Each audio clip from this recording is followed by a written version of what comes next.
자, 한미 정상회담 관련된 뒷이야기들 조금씩 짚어보고 있는데요. 환영 만찬 자리에는요, 이 바이든 대통령과 정치권의 여야 인사들도 함께 참석을 해서 만남이 이루어졌습니다. 먼저 윤 대통령은 테이블에 함께 앉은 사람들 가운데 안철수 전 위원장을 가장 먼저 바이든 대통령에게 소개했습니다.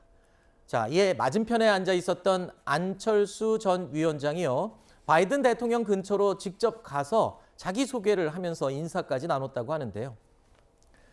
자, 바이든 대통령이 먼저 다가가서 인사를 나눈 인물도 있었습니다. 바로 박지원 비대위원장이었습니다. 바이든 대통령은 박 위원장의 나이를 듣고 놀라면서 저도 30살 때 처음 상원 의원이 됐다면서 더 큰 정치인이 됐으면 좋겠다는 덕담을 전했습니다.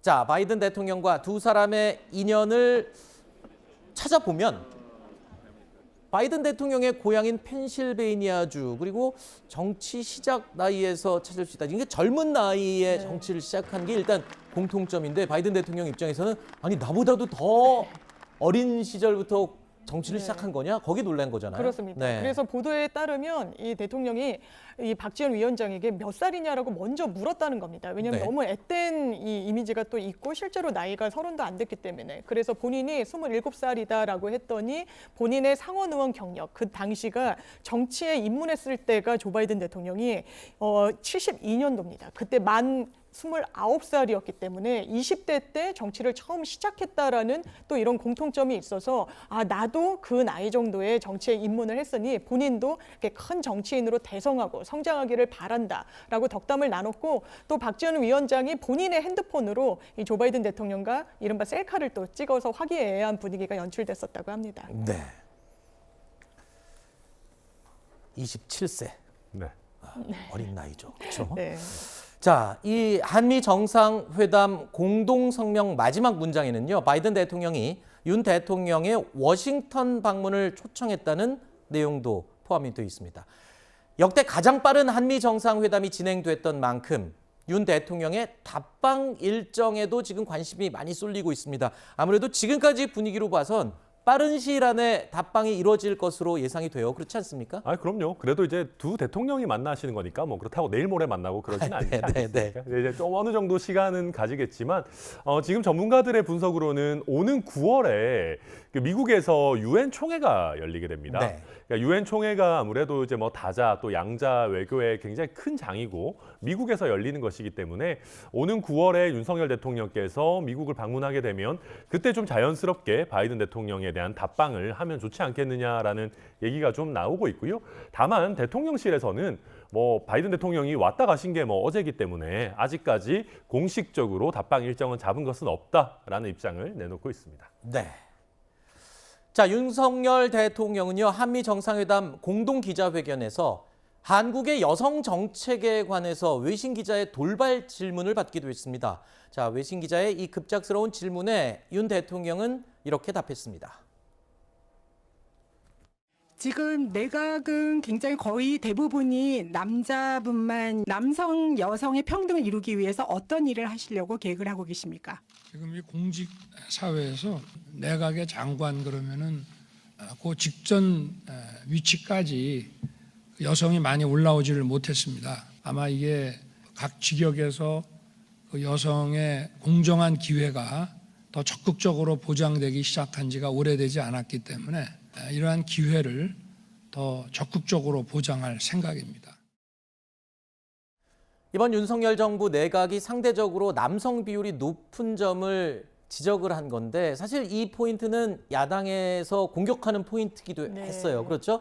윤 대통령의 이 답변은 어느 정도 적절했다고 보십니까? 저는 부적절했다고 그래요? 생각합니다. 왜냐하면 네. 일단 이렇게 대답을 합니다. 지금 장관 중에 여성가족부 장관 한 명을 제외하고는 여성이 전혀 없습니다. 그리고 최근에 인사가 있었던 뭐 차관 이런 21명직에도 여성의 비율이 한 2명 정도밖에 되지 않습니다. 네. 그러면서 왜 이렇게 내각 등의 여성 비율이 떨어지느냐라는 질문을 받고, 여성들이 이런 입각을 고려했을 때 그 위치까지 제대로 올라오지 못했다라고 얘기하는 것. 물론 여성의 능력, 개인적인 어떤 역량 부족이라고 느껴질 수 있는 그런 부분이 있습니다. 20대, 30대들은 남녀 차이 체감하지 못하는 부분이 있습니다. 어떤 대학 입시나 성적을 내는 데 있어서 여성들이 좀 더 나은 이런 성과를 내고 있다라는 평가도 있습니다. 그런데 그 이후의 과정, OECD의 어떤 지표를 보면 여성들의 고위직 진출 대한민국 상당히 떨어집니다. 네. 그런 부분이 그냥 개인 역량의 문제라고 할 수 있는지 네. 구조적인 문제에서 기인한다라고 보는 게 정확한 진단이고 네. 그런 부분에 대해서 외신뿐만 아니라 우리나라 기자들도 질문을 던졌을 때 개인의 어떤 역량 문제라고 이야기하는 것 좀 부적절해 보이는 부분이 분명히 있습니다. 네, 뭐 여성 비율이 떨어지는 거는 사실이기 때문에 팩트인 만큼 네. 그 부분에 대해서 뭐 인정할 건 인정해야 될 부분입니다. 네, 근데 저 질문을 한 미국 기자는 네. 아마 우리나라에 김현미, 추미애 이런 네. 장관들이 있었던 걸 잘 몰랐지 않았을까 싶어요. 아. 그러니까 이게 여성 할당을 억지로 채우기 위해서 자격이나 뭐 경력이 부족한 분들을 억지로 임명하다 보면은 뭐 부동산 정책 실패나 아니면 상대 당의 뭐 대선 후보를 만들어준다던가 하는 예기치 않은 결과로 또 흘러갈 수 있거든요. 네. 그래서 이게 그 할당제라는 게 문제가 있다는 것이고요. 그 윤석열 대통령의 답변은 여성의 능력이 부족하다라는 게 아니라 여성이 고위직에 진출한 뭐랄까요, 시간이 상대적으로 짧다라는 걸 지적한 겁니다. 그러니까 장관 아래 직위에 있는 분들이 아직 부족하다. 그래서 요새 관가에서는 무슨 얘기를 하냐면요. 앞으로 10년만 지나면 이런 논의가 없을 거라는 거예요. 네. 무슨 얘기냐면 15년, 20년 전부터 이제 행시가 됐든 사시가 됐든 여성들이 절반 이상 뭐 많이 붙었고 그분들이 이미 차근차근 중간관리자 이상으로 올라오고 있습니다. 그래서 이분들이 성장할 때가 되면 자연스럽게 우리 내각도 성평등 내각이 될 거고 이거를 굳이 기다리지 않고 이상한 사람들을 급하게 꽂아 넣으면 저는 부작용이 날 수 있다. 이 점을 말씀하신 거라고 그렇게 보고 있습니다. 알겠습니다. 뭐 특정 문장 하나만 놓고 보면 해석의 여지가 좀 있지만 또 이렇게 문맥상 앞뒤를 다 살펴봤을 때는 뭐 두 분의 얘기 충분히 이해가 됩니다.